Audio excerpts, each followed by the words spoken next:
คือนี่ก็กองหินเนาะแต่ดนครับคือจีสมัยก่อนเพิ่นเฮ็ดพระธาตุนี่เห็นบ่ยังครบอยู่ได้บอกพระพวกยังนี่ก็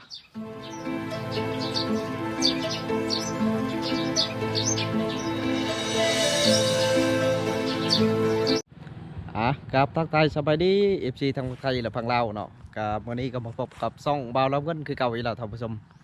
ก็ถือว่าบ่าวลำเงินวันนี้ก็อยากให้เบิ่งมาเบิ่งเส้นทางว่าที่เฮาเที่ยวเนาะไปเวียกถือว่าอยากว่าประจำแหละว่าซะก็ถือว่าร้อนหลายท่านผู้ชมเนาะเพราะว่าเกตนี้ก็อยากว่าเป็นบอลที่ศักดิ์สิทธิ์เนาะในระหว่างทางถือว่าเป้าจะให้เบิ่งเป็นจุดเนาะคือนี่ก็กองหินเนาะแต่ดนครับคือจีสมัยก่อนเพิ่นเฮ็ดพระธาตุประมาณนี้ท่านผู้ชมพอมีบ้านอยู่ข้างในเนาะเพิ่นก็เลยเฮ็ดก่อนสิเข้าบ้านเพิ่นก็เฮ็ดกองหินนี่ถือว่าเป็นบอลที่ศักดิ์สิทธิ์หลายนะบอลอันนี้เข้าไปสีเด็ดดอกไม้เนาะเพราะว่าเพิ่นเฮ็ดแบบนี้ท่านผู้ชมเอาดอกไม้ผู้ชาได้เห็นบอกคันเพิ่นแต่งคันเอาจ้าถูกเอาให้เบิ่งแย่งลูกหลานเด้อบ่ให้ถ่วงให้ตื่นลูกหลานมาเบิ่งมาชมเบิ่งแย่งบ่ให้เจ็บบ่ให้ไกลนะเห็นบอกเพิ่นแต่งคันเนาะถือว่าเป็นกองหินท่านผู้ชมคือถือว่าศักดิ์สิทธิ์หลายนะบอลนะถือว่า ความร้อนกะแต่ก่อนก็เคยมีอยู่เพิ่นว่าตอนแรกๆเนาะเพิ่นไปหาควายแต่เป็นกะชิกรรมล่ะเพิ่นชิมา2 คนแล้วก็ผู้ทางหลังเห็นผู้หญิงนั่งปีหลังอยู่เนาะถือว่าบอลนี้ว่าซะมีแต่ก่อนมันมีคอร์สใหม่ได้ท่านผู้ชมในทางนี่เนาะถือว่าต่อไปอีกก็จะเป็นปีภาษาเนาะแต่ว่าอยู่ในญี่ปุ่นเพราะว่าแต่ก่อนแต่ข่าวเนาะสงครามแต่ข่าวมันวุ่นเนาะสงครามเกิดอยู่ในประเทศลาวเขานี่ก็ถือว่าบอลนี้เรามีรถทหารเพิ่นว่านะแลนมาแล้วชิมีศัตรูรัดยิงว่าซะก็คือถือว่าตาย2-3 ศพบ่ได้ผู้หญิงนะผู้ชายนะก็ถือว่าบอลนี่เขาเห็นกันเรื่อยๆท่านผู้ชมก็ถือว่ามีบางที่ก็เห็นคนนะบางที่ก็เห็นมือนะฮะนะมือแบบยืดยาวออกมาประมาณนั้นก็ถือว่าอยู่ในนี่ก็เป็นวัดไปแต่ว่าบ่มีแล้วตอนนี้เพิ่นปะเพิ่นทิมแล้วถือว่าปะให้ห่างว่าซะก็เลยว่าบอลนี้เป็นบอลที่ว่าศักดิ์สิทธิ์หลายว่าซะเป็นบอลเก็ตปีเก็ตว่าง่ายๆพอปลาดงนี่ก็กว้างเติบนะเป็นปลาไปดงแต่เฮาก็ยังบ่เคยเข้าเนาะได้ยินแต่ผู้เฒ่าผู้แก่เพิ่นเล่าให้ฟังว่าซะก็ถือว่าประมาณนั้นก็ถือว่ามีวัดเพิ่นมีครูบาเพิ่นมาประจำอยู่ในนี่ก็ถือว่าอยู่บ่ได้บ่แพ้ผีว่าซะเนาะเพราะว่าเจ้าที่เพิ่นแห้งว่าซะวันนี้เฮาก็ สิพาท่านผู้ชมไปเบิ่ง ตามทางว่าซะจุดที่ว่ามันร้อนแห้งๆเนาะขากลางเวทเนี่ยก็บ่ปานใดท่านผู้ชมแต่ว่าปั้นเป็นกลางคืนเนี่ยว่าถือว่าเดียวนะรถล่างก็บ่ค่อยเห็นปานใดนะเป็นป่าเป็นหยังเข้าไปก็ถือว่าบอนจุดนี่ก็เป็นบ้านเก่าเนาะเป็นบ้านเก่าแต่สมัยก่อนถือว่าบ้านนี่โอ้คือคืนหลายเนาะถือว่าใหญ่นะเป็นบ้านใหญ่ว่าซะแต่ต้นนี้เพิ่นก็ใหญ่ไปอยู่ทางดำกันหมดละนี่ต้นเผาพวกต้นเผาต้นขามยังเห็นกันอยู่ก็ถือว่านำทางนี่เฮาก็ ได้ผ่านบ้านห่างแล้วก็ผ่านพวกที่ว่าบอลเก็ตไว้ซะบอล บอลที่เพิ่นเห็นผีหมักหลอกบอลจักชิดไว้ซะเด็กเห็นบ่ต้นเผาก็ยังอยู่แต่เพื่อนคนบ่มีแล้วได้เพื่อนคนบ่มีแล้วนี่ถือว่าบอลนั่นก็แต่ก่อนประมาณ10 ปีหลังก็มีคนปลูกคอใต้นะเดี๋ยวก็มะขามให้เป็นผู้หญิงไว้ซะพวกต้นมะขามถือว่าต้นมะขามต้นนั้นอยู่แคมห้วยอยู่พวกก็สูงไว้ซะอยู่ปลายไม้พุ่นละถือว่าทางแต่ละมือเฮาก็ไปผ่านไปทางนี้ก็ถือว่าโอ้เสียวหลัง ไปวันนี้เฮาไปชิพาไปเบิ่งดิ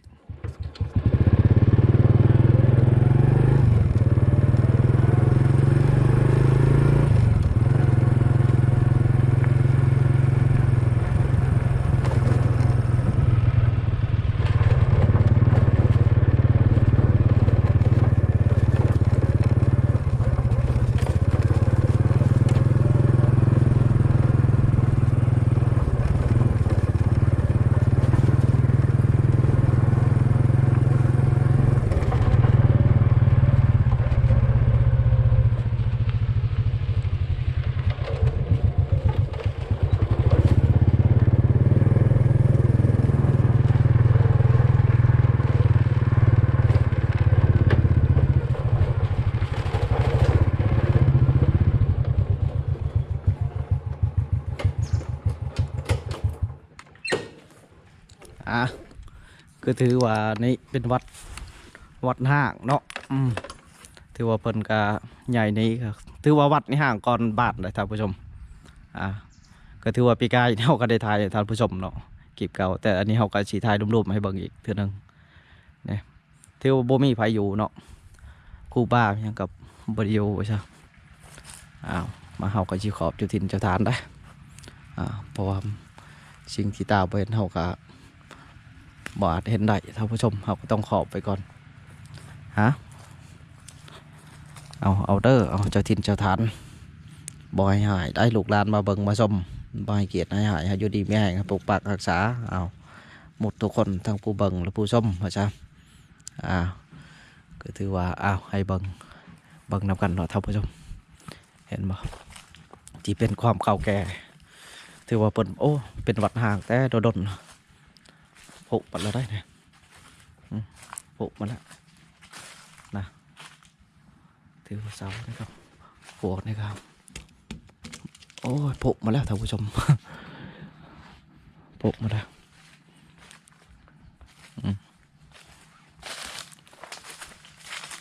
นี่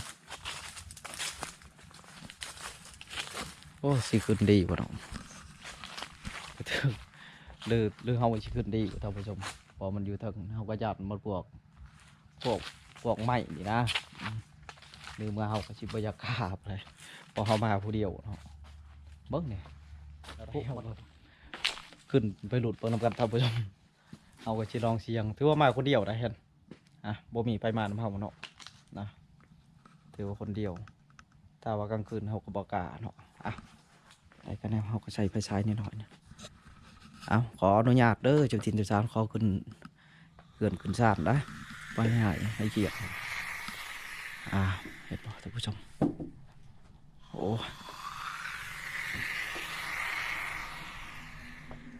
หมดมันดอกหมดแล้วนะเอายางเขาก็ระวังเลยท่านผู้ชม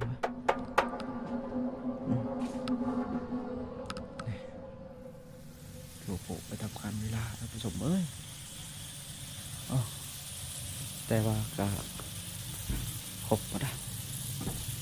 ยังไงเป็นกับเนาะเป็นกับเลยเป็นกับยามองพวกบาปยังอยู่ท่านผู้ชมเนาะพวกบาปพวกยังนี่ยังมีอยู่เห็นบ่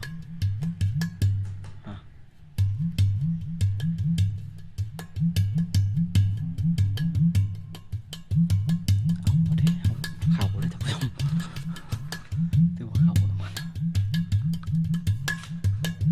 ขออนุญาตเด้อเข่าหน่อยเด้อขออนุญาตเข่าข้างในจะหายเกียรติจุดทิ้งจุดทานมาลุกท่านผู้ชมมังนาวปองเลยคนกินลุกเลยตัวนี้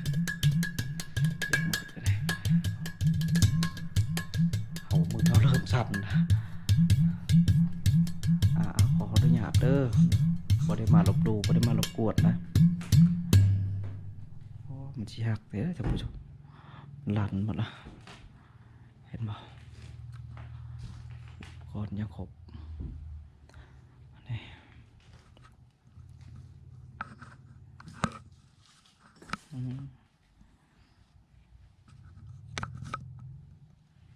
พวกโถ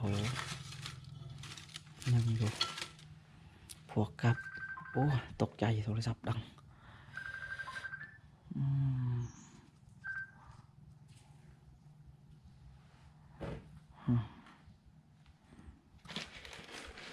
เป็นกระตอกเป็นยังครบหมอนท่านผู้ชม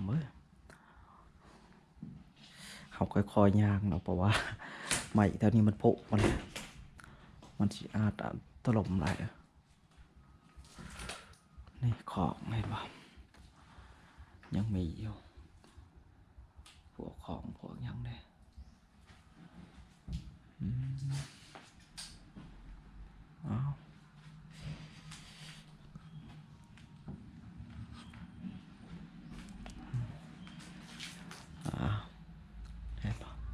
ตู้ตัวนี้ก็แต่ไปลาดยังมีนะนี่พวกไปลาดยังมีนะท่านผู้ชมเอ้ยพวกไปลาดนะถือว่ายังมีเอาไปออกกันท่านผู้ชมเอาอยู่ไปพูดลักษณะแบบคือว่าเป็นแบบหัวมันเป็นจากอึ่งๆนะท่านผู้ชมเป็นนางหัวจากพ่องขึ้นโอ้ยเอา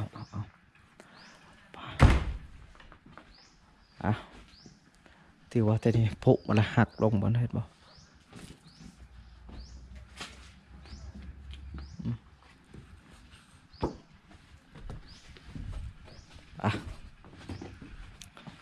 คือถือว่าอยู่ในแคมทางท่านผู้ชมพออยู่ในแคมทางเนาะก็มีแต่ชาวบ้านเนาะเที่ยวไปเที่ยวมากลางเวียนเนี่ยถ้ากลางคืนก็ยังเงียบนะทางแถวนี้ถือกับบ่ค่อยนี่ยัง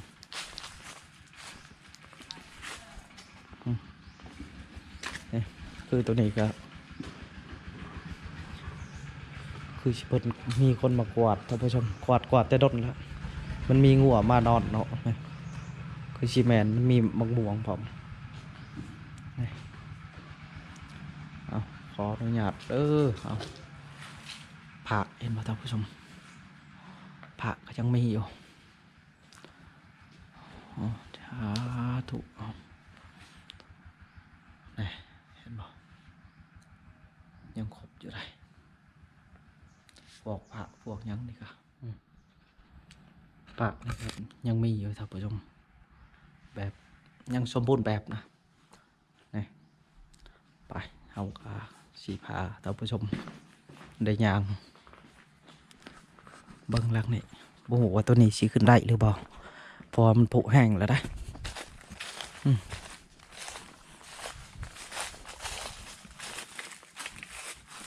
ไปขออนุญาตบุกว้าวเอาท่านผู้ชมนี่มีคนมาสลักมีคนสลักเนาะหรือสลักแต่ก่อนมั้งมาเนี่ยขออนุญาตขอเขานะเห็นบ่ท่านผู้ชมทางในก็มีพระยังเต็มอยู่นะเดี๋ยวปองเหยียบเปิดไว้เห็นเอาจ้าถูกขอกราบไปสิ่งศักดิ์สิทธิ์เห็นบ่พระยังมีครบหมดเดี๋ยวยังมีเต็มครบหมดเลยนะของเห็นบ่ของก็ยังอยู่เห็นบ่ถือว่าสภาพ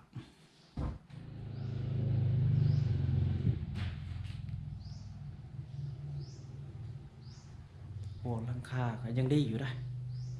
นี่ความเป็นโบราณก็คือแต่สมัยก่อนเพิ่นสิเจาะเอาได้พวกไม้คือเนี่ยกับเสาเนี่ยเจาะแล้วเพิ่นก็สิเอาไม้เฮ็ดเหลี่ยมขัดไว้ว่าซะซื้อว่าเพิ่นบ่ได้ใช้ตะปูเนาะคันเฮ็ดบวกเครื่องเทิงมาเนี่ย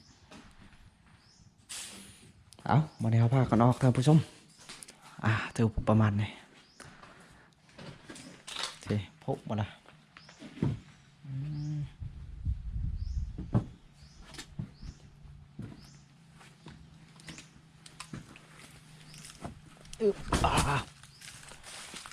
ก็ถือว่าอ้อมหอบกาวงหัวเข่าวงยานี่เห็นป่ะอ้อมหอบก็จะมีถาดมีถาดแถวนี้ก็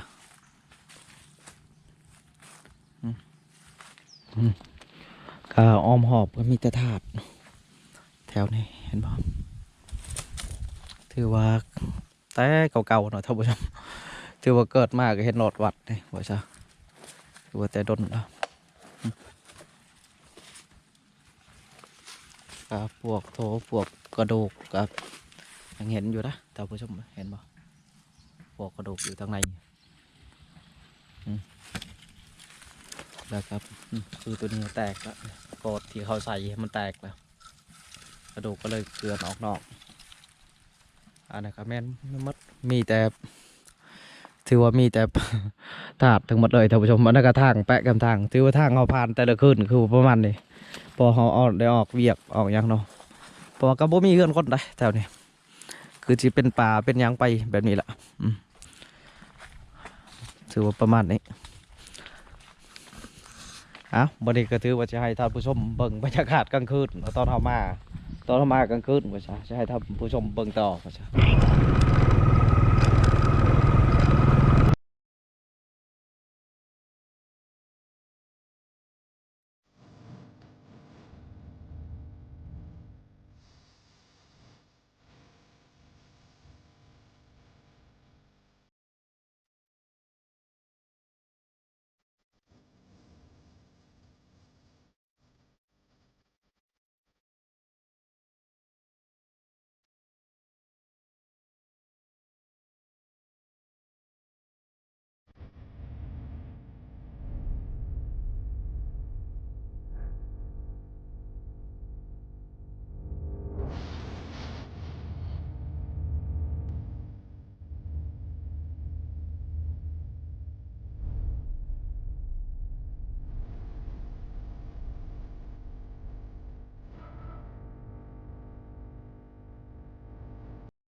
ถือว่าคลิปของเฮาก็เดินมาคนนี้ก็จะได้ จบท่านผู้ชมก็ถือว่าฝากติดตามคลิปหน้าคลิปนี้ขอกว่าสบายดีเจ้าบ๊ายบาย